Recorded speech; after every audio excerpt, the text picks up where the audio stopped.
What advice do you have for those that want to be building a life that's built to last once they start experiencing massive success? Once now there are different things coming their way, stewarding success is crushing a lot of content creators.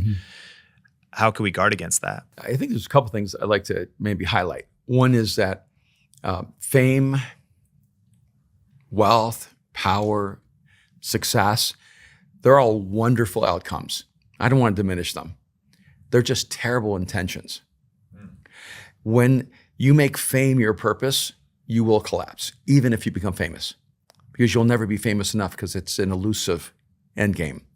If you make wealth your purpose, you will collapse under the weight of that wealth, because wealth is a brutal purpose, because you'll never be wealthy enough and you'll always have the fear of not having.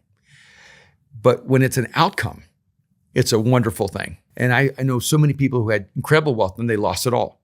And they would say, well, I lost my purpose. And well, that's because your purpose was in the outcome. Your purpose should be about becoming. Your purpose should always be rooted in the person you're becoming, not in what you accomplish. And when your purpose is rooted in who you're becoming, whether you succeed or fail, that doesn't touch your purpose. It's just an outcome differential that you can change over time. And then I think the second thing is, it's why I wrote Mindshift, because I realized even last night I was doing this book signing at the Grove and Barnes & Noble in LA. And sometimes you explain something and you see it for the first time. And I realized that I'd been in 3 major phases of my life as a mentor. And the first, I spent it with the urban poor. I worked with gangbangers, drug cartels, people who are incredibly impoverished. And I went in with a very idealistic view of humanity.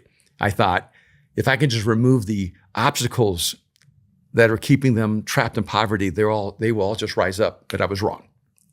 There were internal structures of failure in their mental thinking, the mental constructs, their mental mindsets that actually held them back. And then I thought, okay, that's why the poor are being held back. So if I can change their mental structures, if I can give them a mind shift, I can move them out of poverty. That's 10 years. Then I moved to LA and started working with artists, creatives, the most intuitive people in the world, the most creative people in the world. And I thought, they're going to be different. And I realized, oh my gosh, they have the same mental structure issues that the poor had. And even though they're hyper creative and hyper artistic, and no matter how much celebrity they gain, they're still struggling with depression. They're still struggling with a lack of value. They're still struggling with identity issues. They're still struggling with the exact same negative structures that the people trapped in poverty were. That was the next 20 years of my life. And then I started working with people who were from the 100 million to the billions. And I thought, okay, it's going to be different here. I got to find a new game plan, right? I need a new skill set for my advising coaching. And it didn't take 5 minutes before I realized, oh my gosh, this guy has $1 billion. He has the exact same mental structures as the creative and the exact same mental structures as the guy who's poor. And if they don't change those mental structures, they're going to be rich and miserable. They're going to have billions and die alone. They're not going to have any friendships. They're going to wake up every day with a sense of sadness and depression. And so I wrote Mindshift because I realized that most people have strategies to deal with failure, but very few people have strategies for dealing with success. And while some of us may fall under the weight of failure, most of us who are listening are going to collapse under the weight of success. And we don't plan for success. We think we do, but we don't. We don't sit down and go, what kind of human being do I need to be to carry 100 million? What kind of human being do I need to be to lose 100 million? And then get back up and start all over again, because I have several friends who have done that.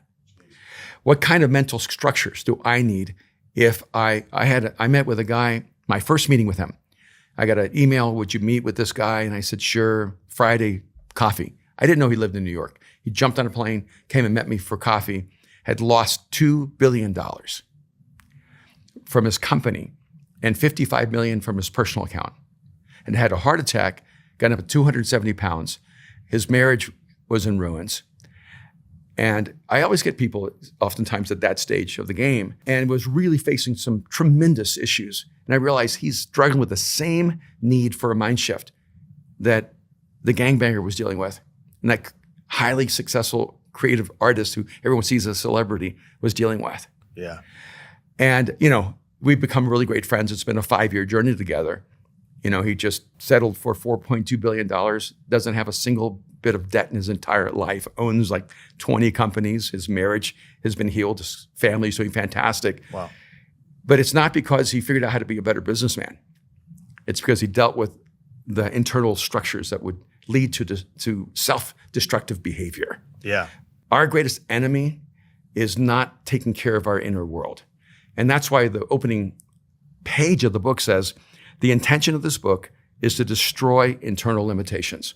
Because the only real limitations that will ever hold us back are within our own mental structures. If you enjoyed this podcast and are ready for some deep dive YouTube strategy, just go to thinkmasterclass.com to get access to my 1 hour on-demand YouTube strategy class. You'll be looking over my shoulder as I share my best tips, and you can watch it on demand right now at thinkmasterclass.com.